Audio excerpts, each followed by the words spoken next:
Kaya mamuhay kayo ng ayon sa nais ng banal na Espiritu, para hindi ninyo mapagbigyan ng pagnanasa ng laman.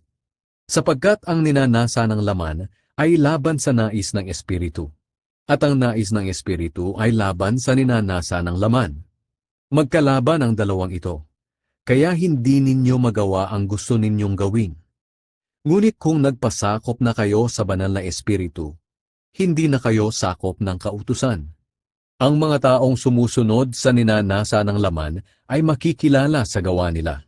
Sexual na imoralidad, kalaswaan, kahalayan, pagsamba sa mga Diyos-Diyosan, pangkukulam, pagkapuot, pag-aaway-away, pagkasakim, pagkagalit, pagkakawatak-watak, pagkakahati-hati, pagkainggit, paglalasing, pagkahilig sa kalayawan, at iba pang kasamaan. Binabalaan ko kayo tulad ng ginawa ko na noon. Ang mga namumuhay ng ganito ay hindi mapapabilang sa kaharian ng Diyos. Ngunit ito ang bungang makikita sa taong namumuhay sa kapangyarihan ng banal na Espiritu.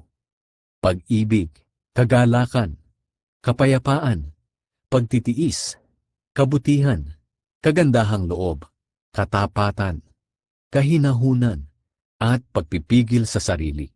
Kung ganito ang pamumuhay natin, hindi natin malalabag ang mga utos ng Diyos.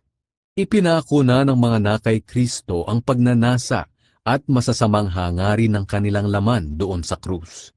At dahil nga namumuhay na tayo sa kapangyarihan ng banal na Espiritu, magpatuloy tayo sa patnubay nito. Huwag tayong maging mapagmataas. Huwag nating galitin ang ating kapwa at iwasan ang inggitan.